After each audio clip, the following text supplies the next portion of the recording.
Your passion is why you decided to come here in the first place. This is what you're doing on the planet.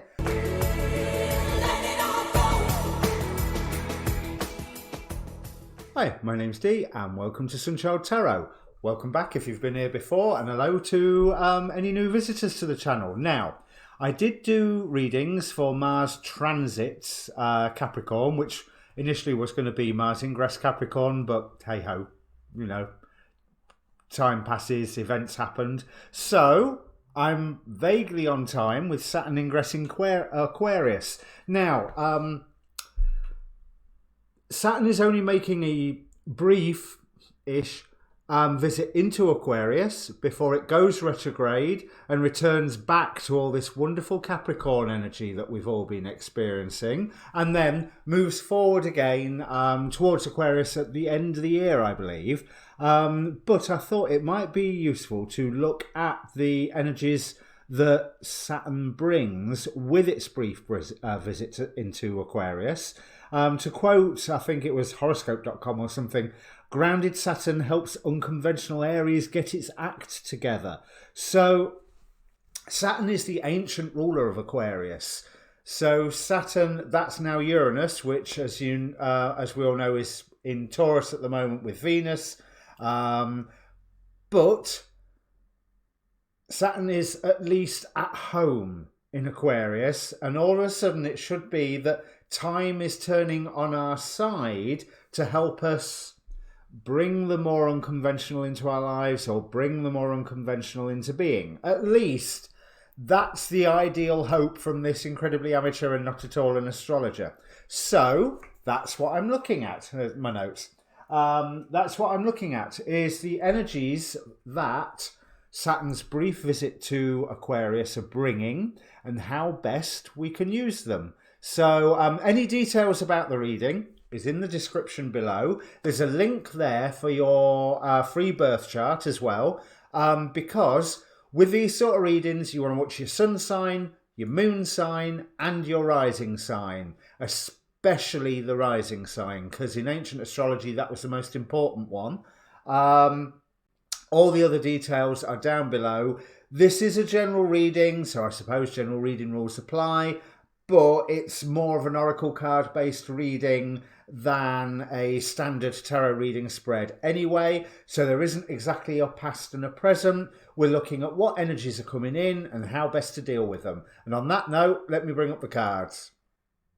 Okay, Aries, and if you've just joined us after the timestamp because you're looking at one of your other placements, thanks for joining us. Now, if you are looking at your rising sign, this is occurring in your 11th house. And although I don't know my houses that well, I love what it says on this card, where the cosmos grants wishes, luck, friends, and social occasions. So maybe social occasions, not so much at the moment with the coronavirus going on. I hope you are staying home, and if you're not, why not? But this is a really interesting time for you. While Saturn remains in Aquarius, we have the overall energy of the reading being the Three of Wands. So, planning, yes, and your ship's returning. This is clarified by the Six of Scrolls from the Akashic Tarot. The sands of time, the time to act is now. So, what I'm getting from this is there is some plans that you've set into motion, or half set into motion, or been mulling over for quite some time. Now's the time to finally get on with them. You will see just results, but you're not going to be doing it on your own.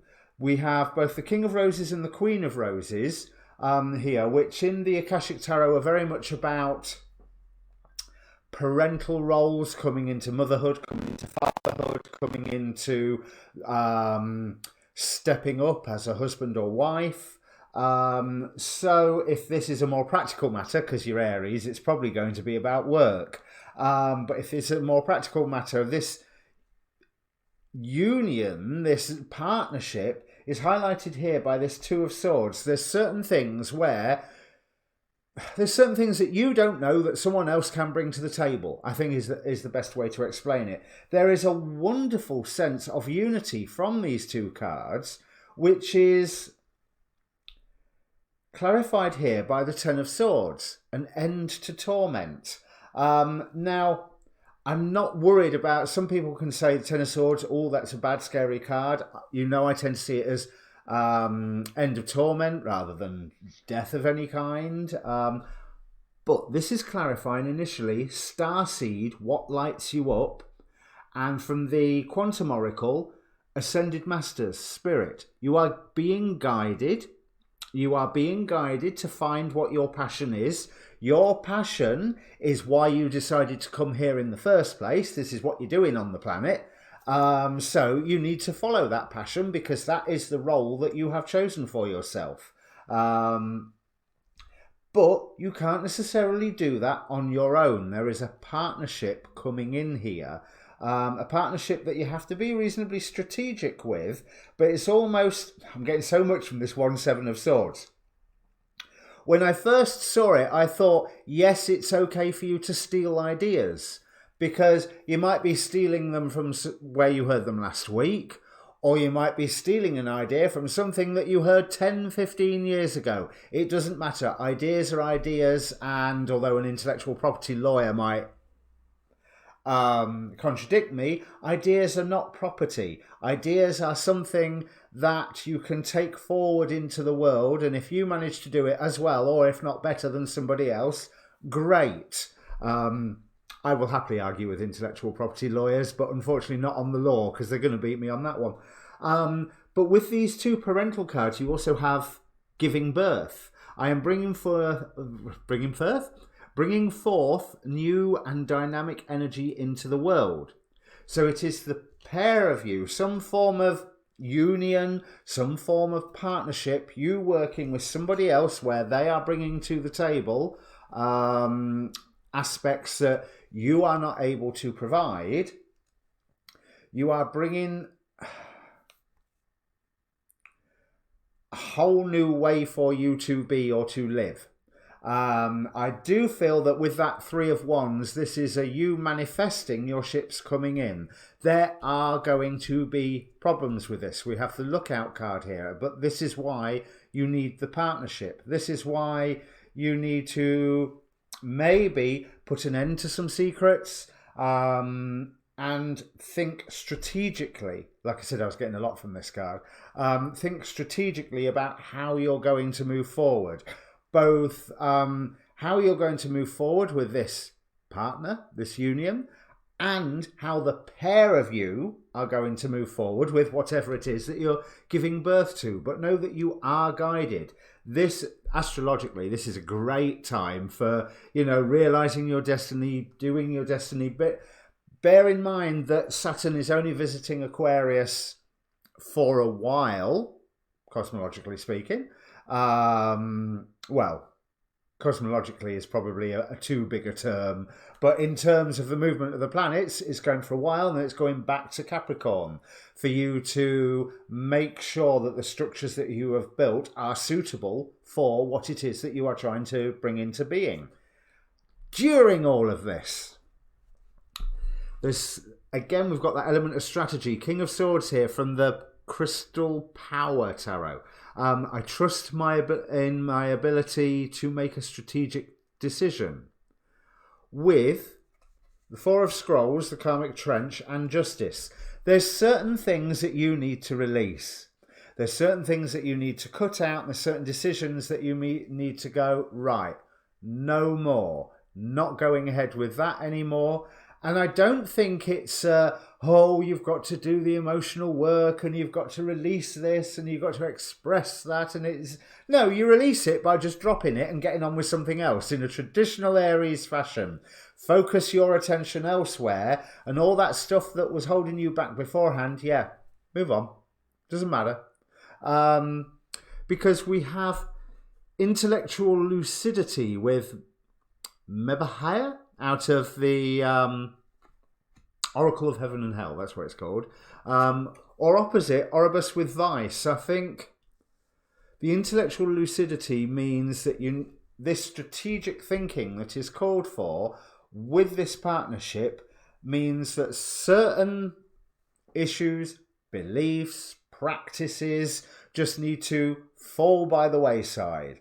I'm not even sure you need to do all of the inner work to emotionally resolve these. You just need to go, yeah, not doing that anymore. And that intellectual lucidity, which is being offered to you by the guidance that is around you, if the world is pushing you in a certain direction to do something, listen to it. It's got a point and it's bigger than you. So if you drop this stuff that's made you go,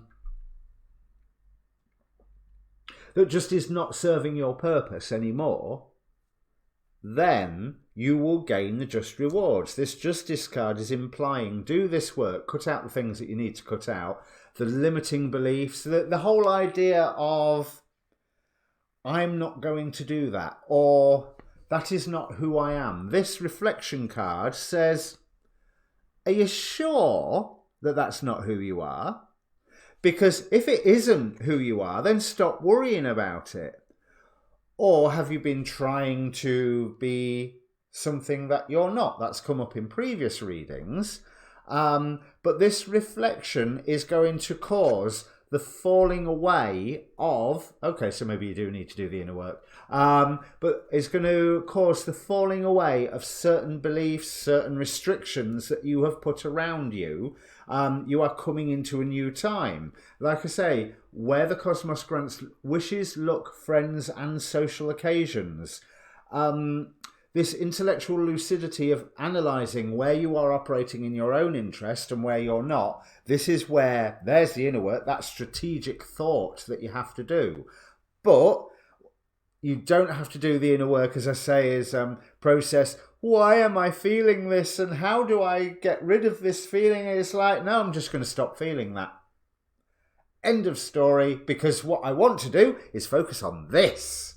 Because you're an Aries, you have that driving force.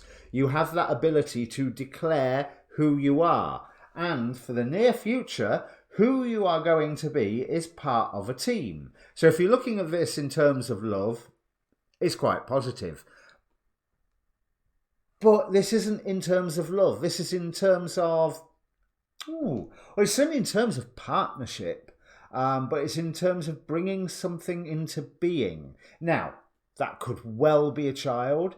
It could also well be some form of project, work thing, or even lifestyle, business, whatever. But it is a practical thing that you are going to find some challenges when you are first bringing this into being, but you have more than the right ability to manifest correctly around this.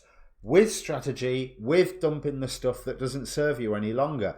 This is lovely. I've got nothing else to add. But the time, if the opportunities come up, now is the time to grab them. And I feel that most of these opportunities, because this Three of Wands, how Three of Wands can be the ships coming in, but also can be the planning bit, for me anyway.